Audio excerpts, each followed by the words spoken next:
मैं सीए पंकज कुमार अग्रवाल आपका स्वागत करता हूं हमारे चैनल सीए ड्रीम्स पे।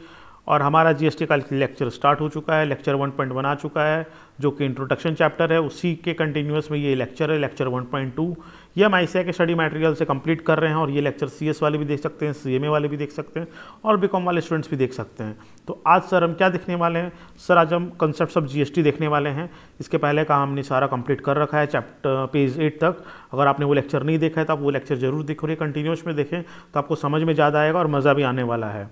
और आपकी कोई भी क्वेरी होती है कमेंट सेक्शन पे जरूर कमेंट करें, मैं आंसर आपको जरूर दूंगा। तो कंसेप्ट ऑफ जीएसटी में देखिए क्या है, मेजर आपका 4 चीज़ है। वैल्यू एडेड टैक्स होता है, ये continuous chain of tax credit होता है, burden bond by final consumer होता है, नो कैस्केडिंग ऑफ टैक्सेस होता है। वैल्यू एडेड मतलब क्या हो गया, जो भी सप्लाई चेन में वैल्यू ऐड होगा उसी पे ही अल्टीमेटली टैक्स देना है। मतलब आपके हर बार प्रोडक्ट वैल्यू पे टैक्स नहीं लगता है, जो भी वैल्यू एडिशन होता है उस पर लगता है। ये हम एग्जाम्पल से देखेंगे, नीचे में एक एग्जाम्पल दिया हुआ है और मैं भी एक एग्जाम्पल आपको दूंगा तो और आपको क्लैरिटी आएगी। सेकंड चीज़ क्या, continuous chain of tax credit है ये। इसका मतलब क्या होता है कि जो आपको जीएसटी चार्ज किया गया, जो आपने परचेज किया और आपके इनवॉइस में जो भी जीएसटी है उसका आपको इनपुट मिलेगा, वो ब्रेक नहीं हो रहा है कि आपको एडिशन करके फिर टैक्स लगाना है और उस पर आपको इनपुट नहीं मिलेगा कि आपको पूरे पे देना है और पूरा आउटपुट टैक्स आपको पे करना होगा। तो ये आपका क्या होता है, जो वैल्यू एडेड टैक्स है उसी पे टैक्स देना होता है। मतलब जो पहले का आपके जो इनपुट्स जो भी आपके लग रहे हैं, जो भी आपका मैन्युफैक्चरिंग में रॉ मटेरियल यूज़ हो रहा है उस पर जो भी इनपुट है वो आपको कंप्लीट मिल जाएगा। और जीएसटी का जो भी बर्डन होता है वो फाइनली कौन बेयर करता है, वो फाइनल कंज्यूमर ही बेयर करता है। और कैस्केडिंग इफेक्ट नहीं होता, मतलब टैक्स के ऊपर में टैक्स नहीं लगता है, इसलिए वैल्यू एडेड टैक्स है। अभी देखिए एग्जांपल से देखते हैं तो आपको समझ में आएगा ये चारों चीज़ का एप्लीकेशन कैसे हो रहा है। यहाँ पे देखिए मैन्युफैक्चरर है जिसका कॉस्टिंग ₹1,00,000 का है, ठीक है, ₹1,00,000 का कॉस्टिंग है प्लस जीएसटी 18% के हिसाब से लग रहा है यहाँ पे, तो 18,000 का जीएसटी मैन्युफैक्चरर। ये क्या किया, इस माल को डिस्ट्रीब्यूटर को बेचा। डिस्ट्रीब्यूटर का कॉस्टिंग ₹1,00,000 का है। देखिए डिस्ट्रीब्यूटर ने अपना प्रॉफिट ऐड किया 11,200 का, तो डिस्ट्रीब्यूटर का सेल्स प्राइस होता है आपका 1,11,200। इसमें जीएसटी लगाया 18% का जो कि 20,016 हो रहा है। पहले हम इस दोनों के चेन को समझते हैं, ठीक है, कि यहाँ पे क्या हो रहा है। मैन्युफैक्चरर को देखिए इनपुट टैक्स कुछ भी नहीं है इसका, यहाँ पे मतलब कुछ भी इसके पास में इनपुट नहीं है, तो इनपुट टैक्स इसका 0 हो गया, नील हो गया। तो ये गवर्नमेंट को कितना पे किया, 18,000 पे किया। तो इसने वैल्यू एडिशन कितना किया दोस्तों, देखिए वैल्यू एडिशन ₹1,00,000 से किया है इन्होंने, क्योंकि इनके पास में कोई इनपुट नहीं था, इन्होंने सब फ्रेश माल यूज़ किया जिसमें कोई इनपुट नहीं है, तो इन्होंने ₹1,00,000 का वैल्यू एडिशन किया। तो ₹1,00,000 पे 18% 18,000 होता है, तो उतना ही इन्होंने पे किया है। तो यहाँ पे आपको देखिए वैल्यू एडिशन समझ में आ रहा होगा।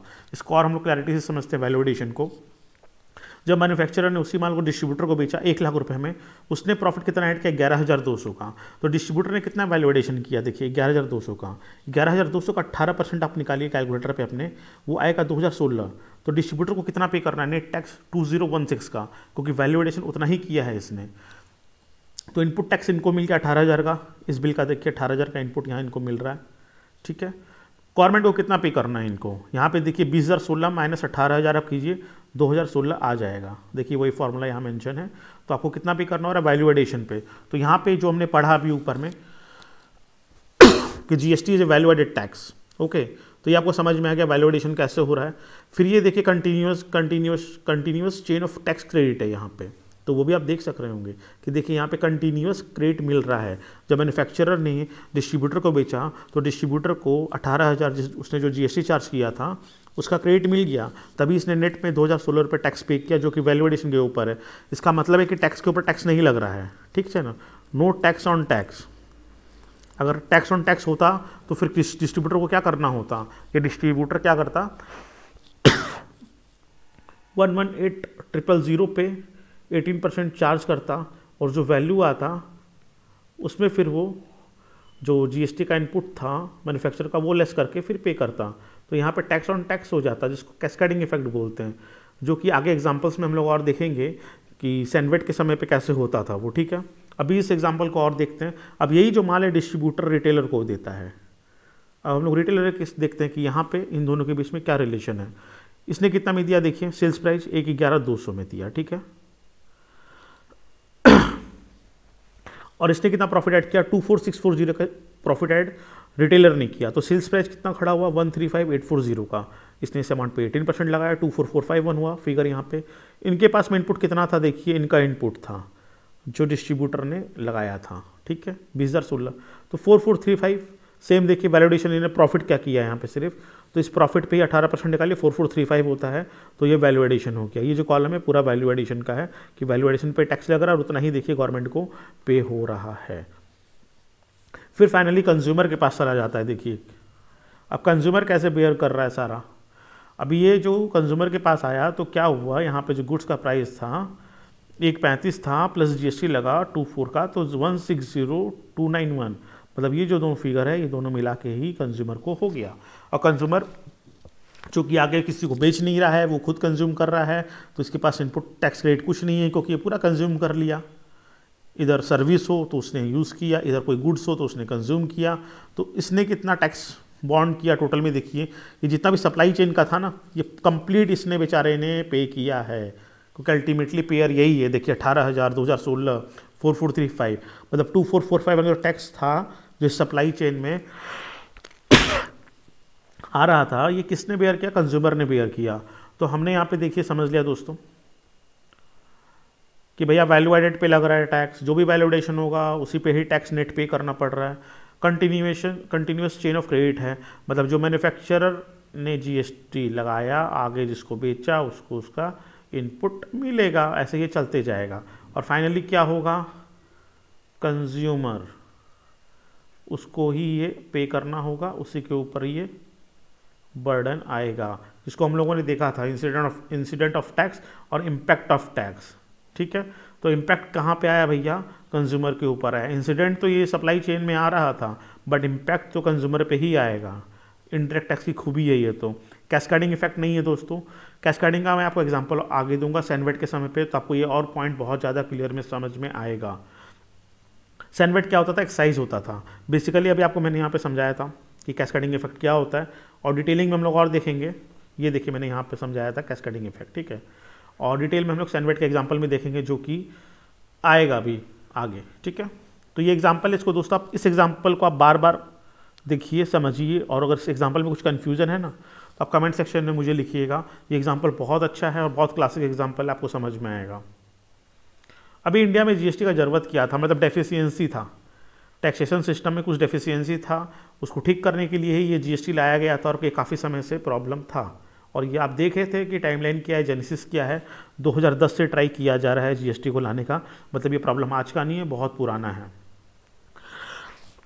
तो हमारा इंडायरेक्ट टैक्सेशन सिस्टम होता था कि सेंट्रल लेवल पे अलग होता था और स्टेट लेवल पे अलग होता था। सेंट्रल लेवल पे सैनवेट होता था, एक्साइज होता था, प्लस आपका सर्विस टैक्स होता था, और यहाँ पे जो स्टेट लेवल पे होता था वैट होता था, लग्जरी टैक्स होता था, एंट्री टैक्स होता था, ऐसे करके बहुत सारे छोटे छोटे टैक्स हुआ करते थे। ठीक है, तो सबसे पहला प्रॉब्लम क्या था कि जो हमारा गुड्स है ना उसके बीच में डिस्टिंक्शन नहीं था प्रॉपरली कि वो गुड्स है या सर्विस है, मतलब बहुत ब्लर किस्म का थिन लाइन ऐसा था कि कोई डिफाइन ही नहीं कर पा रहा था कि वो गुड्स है या सर्विस है। उसका क्लासिक एग्जाम्पल सॉफ्टवेयर है।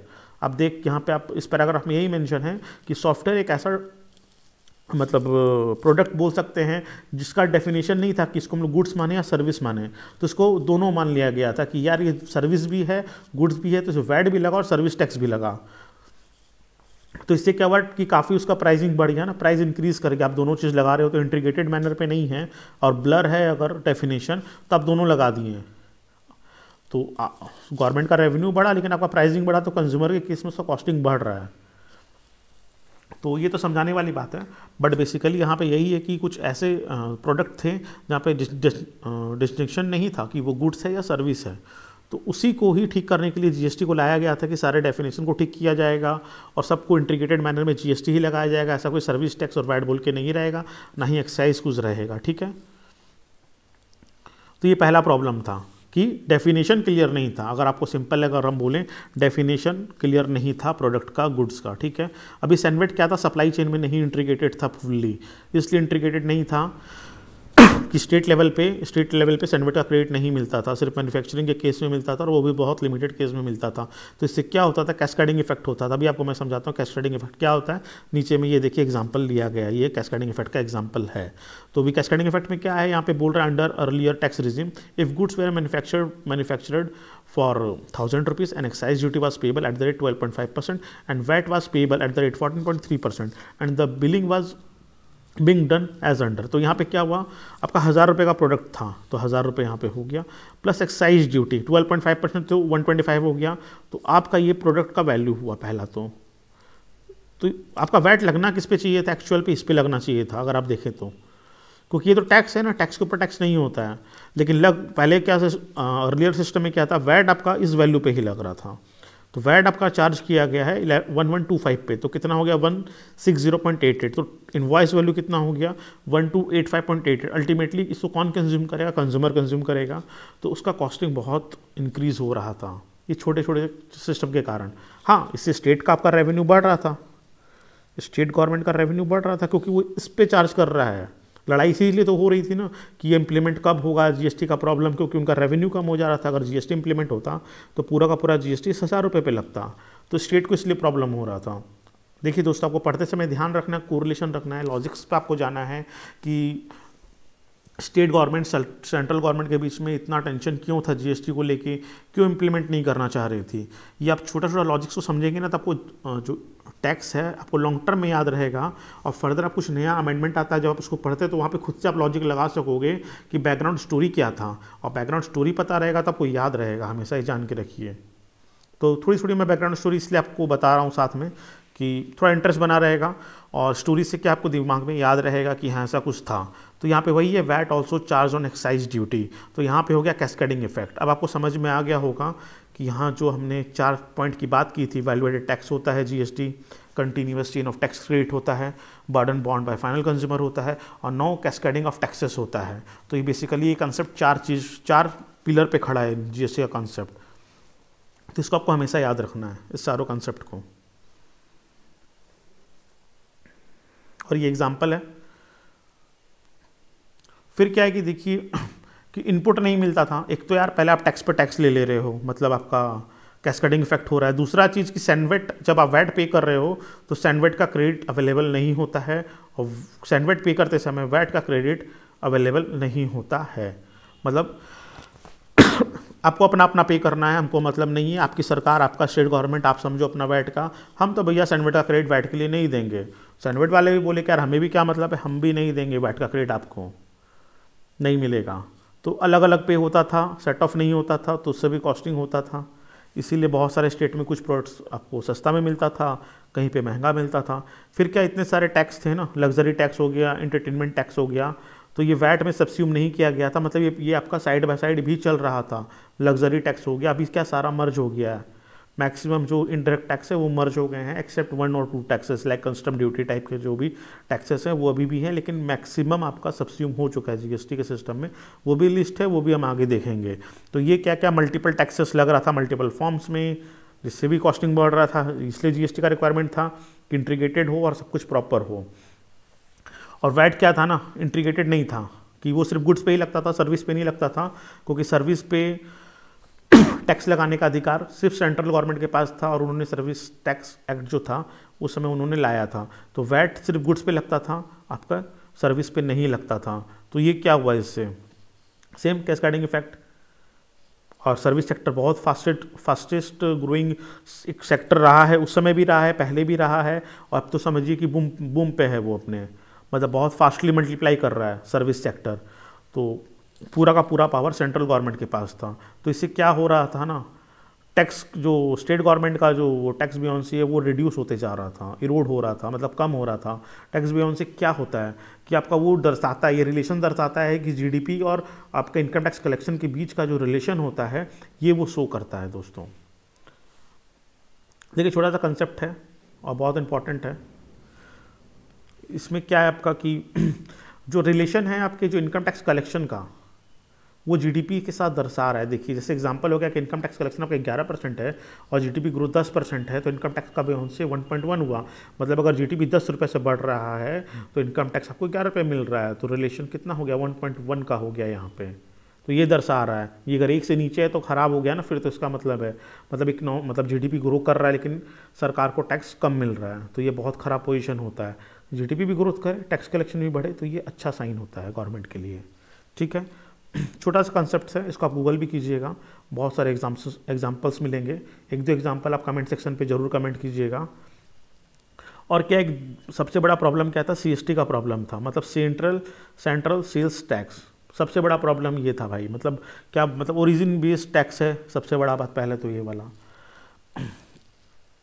और CST देखो मतलब क्या बताएं, बहुत बड़ा हिस्ट्री है CST का।